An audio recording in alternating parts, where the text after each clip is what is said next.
वैसे हिना साहब ने भी कहीं ना कहीं आरजेडी के ऑफर को ठुकराकर अपना निर्दलीय चुनाव लड़ने का फैसला किया। तो ऐसे में जाहिर तौर पर पप्पू यादव कहीं ना कहीं हिना साहब को वो चुनाव में उनको सपोर्ट करते हुए दिखाई दे सकते हैं। उद्दीन अपने पति का सहारा लेती हैं तो कहीं ना कहीं वो जीत हासिल। पप्पू यादव की बात की जाए, पप्पू यादव समर्थन में हिना साहब के जरूर उतरे हैं, लेकिन पप्पू यादव को लेकर भी ये नहीं कहा जा सकता कि कांग्रेस में अपनी पार्टी का विलय करने से पहले तक कि खुद की पार्टी से चुनाव लड़ रहे हैं, अपनी पार्टी से अन्य और उम्मीदवार उन्होंने उतारे जिनके समर्थन में रैलियां की, सभाएं की और यहाँ जनता का और भी ज्यादा समर्थन जुटाया। तो कुल मिलाकर के पप्पू यादव और यहाँ चंद्रशेखर आजाद का समर्थन मिलना भी। नमस्कार, मैं नाज़मीन खान और आप देख रहे हैं एसपीएन 9 न्यूज। बिहार में अब सिवान की तैयारी है और हिना साहब को निर्दलीय चुनाव जिताना है। ये कहीं ना कहीं हिना साहब के समर्थकों के नारे देखे जा रहे हैं। वो हिना साहब जो एक वक्त पर आरजेडी के टिकट से चुनाव लड़ती हुई कई बार नजर आई है, लेकिन हार का सामना करना पड़ा है। लेकिन हिना साहब के पति की बात करें तो शहाबुद्दीन आरजेडी के एक बाहुबली नेता के रूप में देखे जाते थे। सिवान से 4 बार का चुनाव जीतते हुए नजर आए। एक तरीके से शहाबुद्दीन को साहिब के रूप में देखा जाता था। अब वही साहिब की पत्नी चुनावी मैदान में उतरती हुई आरजेडी और एनडीए को चुनौतियां देती हुई नजर आ रही हैं। हिना साहब लालू प्रसाद यादव से नाराज नजर आई, आरजेडी छोड़ने का फैसला किया, निर्दलीय पप्पू यादव की तरह चुनावी मैदान में उतरी और कहीं ना कहीं अब हिना साहब के जरिए ये दावा किया जा रहा है कि आरजेडी ने अवध बिहारी चौधरी को जो प्रत्याशी के रूप में उतारा है वो कहीं ना कहीं हार का सामना करते हुए नजर आएंगे। आरजेडी जो शहाबुद्दीन की वजह से सिवान पर अपना कब्जा बनाए हुए थे, वही आरजेडी अब कहीं ना कहीं हिना साहब के जरिए हार का सामना भी कर सकती है। अब हिना साहब क्या यहाँ पर जो चुनावी मैदान में उतरी हैं तो क्या उन्हें पप्पू यादव का समर्थन मिलता हुआ नजर आएगा? क्योंकि जब पप्पू यादव पूर्णिया से चुनाव लड़ रहे थे तो उस वक्त पर हिना साहब का समर्थन भी मिला, चंद्रशेखर आजाद का भी समर्थन मिला, यहाँ पर कई और राजनीतिक दलों का भी समर्थन पप्पू यादव को मिलता हुआ नजर आया। लेकिन अब वही बारी हिना साहब को लेकर नजर आती है कि क्या पप्पू यादव जो भरे मंच से ये कहते हुए नजर आए थे कि मैं किसी का सपोर्ट करूं ना करूं, लेकिन एक महिला नेत्री का सपोर्ट जरूर करता हुआ नजर आऊंगा, एक ऐसी शख्स का सपोर्ट करूंगा जो कहीं ना कहीं मुस्लिम समुदाय के लिए आगे बढ़ती हैं, जो कहीं ना कहीं पिछड़े वर्गों के लिए काम करती हैं और जो कहीं ना कहीं आरजेडी को चुनौतियां दे रही हैं। वो खुद कहते हुए नजर आए कि हिना साहब के लिए चुनाव प्रचार करता हुआ मैं सिवान में जरूर आऊंगा। तो क्या अब पप्पू यादव हिना साहब के लिए सिवान पहुंचते हुए नजर आएंगे? इससे जुड़े हुए तमाम सवाल बनते हैं। न्यूज रूम में मौजूद है माही, मेरे साथ मौजूद है।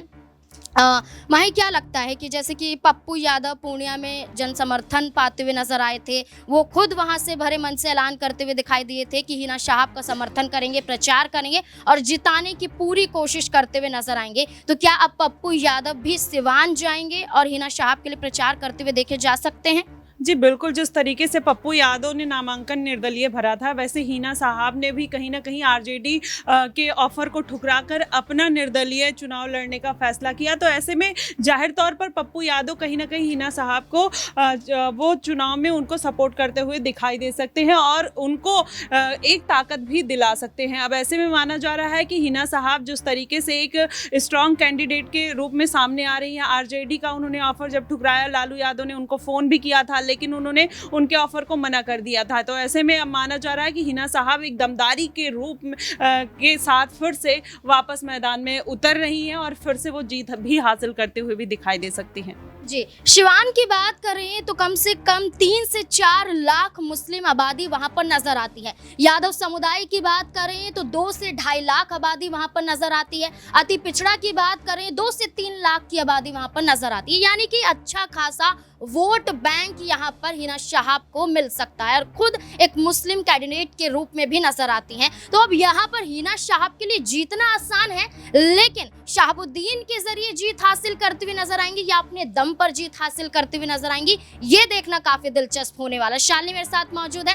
शालिनी, जिस तरीके से हिना शहाब ने आरजेडी को चुनौतियां दी, आरजेडी से अलग हुई, उनके पति की बात करें, आरजेडी की टिकट से चुनाव लड़ते हुए नजर आए, जीते भी हैं, लेकिन कोरोना काल में उनके पति के देहांत होने के बाद वो खुद मैदान में उतरी, जीत नहीं पाई, लेकिन फिर से चुनावी मैदान में उतरे। और जिस तरीके से जातीय समीकरण की बात की जा रही है, तो कहीं ना कहीं हिना शहाब को समर्थन मिलता हुआ नजर आ रहा है। देखिए, अगर हिना शाह की बात करें तो जिस तरीके से शहाबुद्दीन को जीत हासिल की थी, उन्होंने वहाँ से जीता था, मैदान में उतरे थे और वहाँ से उन्होंने भव्य जो जीत थी वहाँ से हासिल की थी, लेकिन वही उनके देहांत के बाद अब उनकी पत्नी मौजूद हैं वहाँ से और मैदान में उतरी हैं। तो अब ये कहीं ना कहीं कह सकते हैं कि जिस तरीके से उनके पति ने वहाँ से एक भव्य जीत हासिल की थी, तो कहीं ना कहीं जैसे उन्होंने पहले आपने बताया कि उन्होंने जीत हासिल नहीं कर पाई थी वो किसी भी कारण से, लेकिन इस बार कह सकते हैं कि अगर वो अपने शहाबुद्दीन अपने पति का सहारा लेती हैं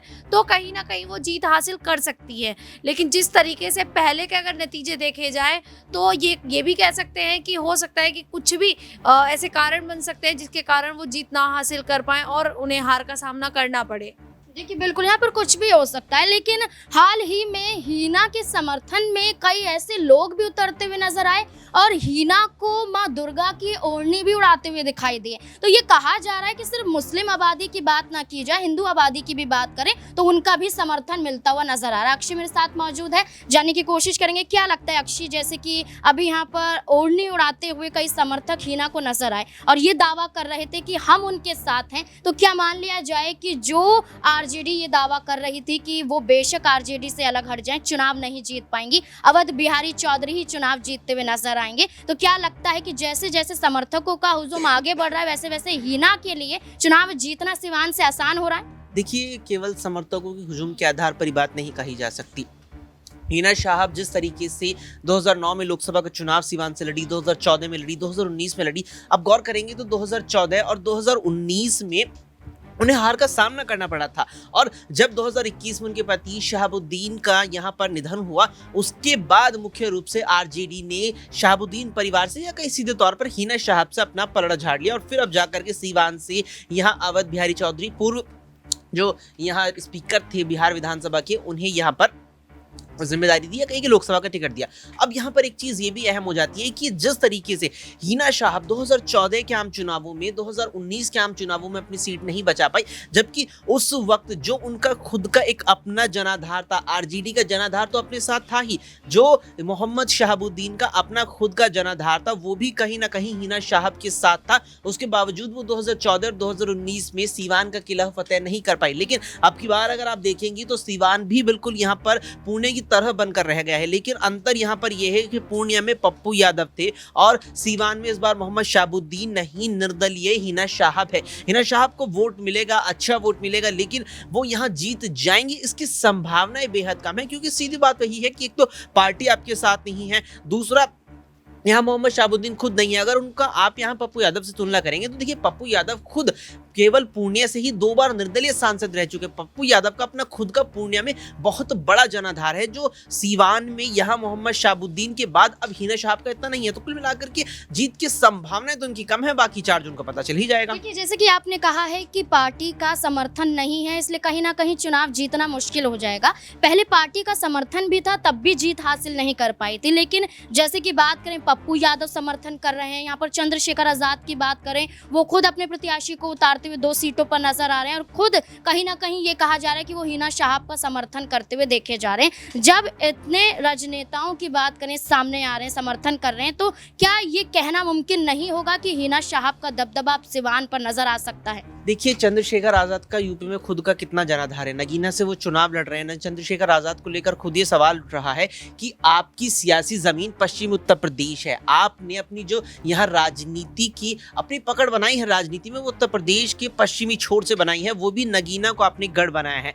जहां आपकी सबसे मजबूत सियासी जमीन है वहां तो आप खुद इकलौते चुनाव लड़ रही हैं। कहें कि आपकी पार्टी का केवल इकलौते उम्मीदवार है वो खुद आप है। आप जाते हैं बिहार में आप 4 से 5 उम्मीदवार उतार देते हैं, आप राजस्थान मैदान में उम्मीदवार उतार देते हैं। तो चंद्रशेखर आजाद का कोई अच्छा खासा जनाधार सीवान में या बिहार की कुछ संसदीय क्षेत्रों में है, ये बात नहीं कही जा सकती। वहीं पप्पू यादव की बात की जाए, पप्पू यादव समर्थन में हिना साहब के जरूर उतरे हैं, लेकिन पप्पू यादव को लेकर भी ये नहीं कहा जा सकता कि कांग्रेस में अपनी पार्टी का विलय करने से पहले तक कि खुद की पार्टी से चुनाव लड़ रहे हैं, अपनी पार्टी से अन्य और उम्मीदवार उन्होंने उतारे जिनके समर्थन में रैलियां की, सभाएं की और यहाँ जनता का और भी ज्यादा समर्थन जुटाया। तो कुल मिलाकर के पप्पू यादव और यहाँ चंद्रशेखर आजाद का समर्थन मिलना भी हिना साहब की इतनी बड़ी बात नहीं है, क्योंकि जब यहाँ देखिए कि आरजेडी का खुद का समर्थन था, आरजेडी का खुद का वोट बैंक था, आरजेडी का बिहार में मुस्लिम समुदाय एक बहुत ही अच्छा एक कोर वोटर लंबे अरसे से रहा है। वो खुद 14-19 में लंबी या कहीं की ज्यादा वोट नहीं दे पाया, जीत नहीं दिला पाए हिना साहब को। तो अब की बार भी यहाँ पर मुश्किल नजर आ रहा है। देखिए, मुश्किल नजर आ रहा है, लेकिन उम्मीद यहाँ पर छोड़ी नहीं जा सकती है।